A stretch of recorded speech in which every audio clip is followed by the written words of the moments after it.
வரும் கடைகள் என்னென்னு தெரியுமா? Wine shop, pharmacy, ration shop, Amma Unavagam, இப்படி பல கடைகளை நடத்திட்டு வராங்க. இதே போல இன்னொரு கடையை திறந்தா நல்லா இருக்கும்னு மக்கள் ஆசைப்படுறாங்க.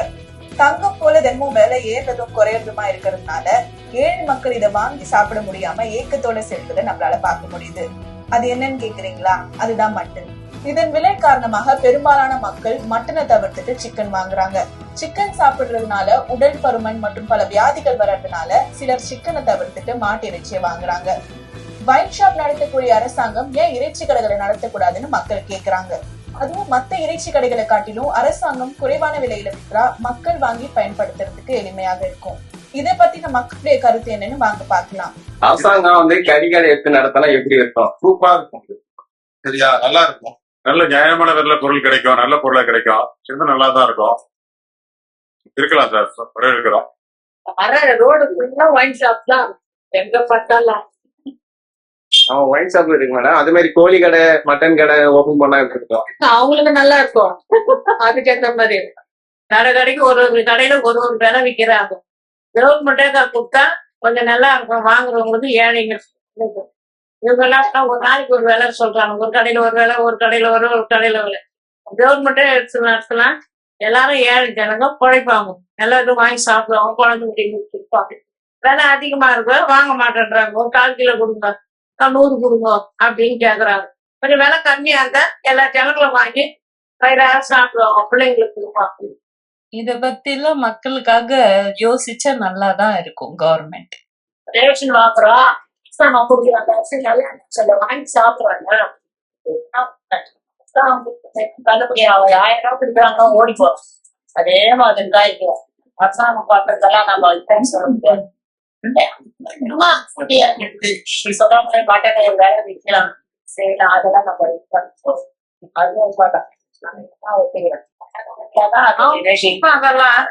போச்சு வேலைன்னுவாங்க. இன்னைக்கு ஒரு வேலை போடுவாங்க, நாளைக்கு ஒரு நாள் போனா ஒரு வேலை. நாளைக்கு போய் கேட்டா 1000 ரூபாய் இருக்கும். அது அவங்களுடைய இதுதான், அதை சேர்ப்பாங்க. அது உண்மைதான். அது ஆனா இந்த கோழி வேலை ஒவ்வொரு நாளும் ஒவ்வொரு ரேட் ஆகிட்டு இருக்குது.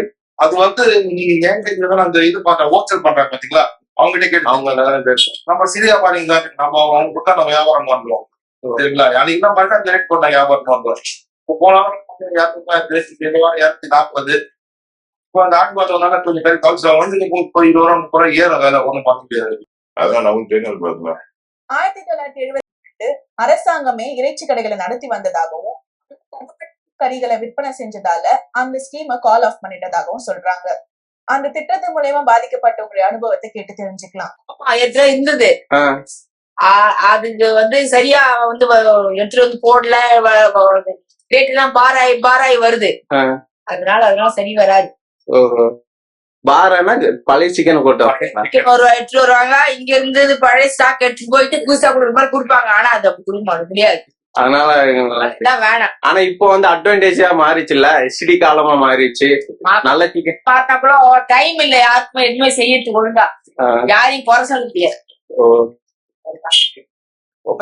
அரசாங்கம் பரபரா பண்ண மாட்டாங்கிறீங்க? அரசாங்கம் பண்ணும், ஆனா அதுங்க ஈடுபடுறவங்க அதால சரியா செய்ய முடியாது. வேலை செய்யறவங்க செய்ய முடியாது. யாரையும் குறை சொல்ல முடியாது. அதெல்லாம் ஏற்கனவே வந்துருச்சு, இப்பதான் இல்ல. எந்த வருஷம் வந்துச்சு எனக்கு தெரியல, அதான் கேட்டுக்கிறேன். சரியா தெரியல. 75 76 வந்துருச்சா சரியா தெரியல. ஆனா அந்த டேட்ல வந்துருச்சு. பல்முறை அரசாங்கம் மதுவிலக்கு திட்டத்தை அமல்படுத்தி இருந்தாலும் மறுபடியும் மதுபான கடைகள் திறக்கப்பட்டுதான் இருக்கு. அதுலதான் அரசாங்கமே ஓஹோன்னு லாபம் ஈட்டிட்டு இருக்கு. அதே போல இறைச்சி கடைகளையும் மீண்டும் திறந்து அதுலயே லாபம் ஈட்டக்கூடாது அப்படிங்கறதுதான் மக்களுடைய கருத்து.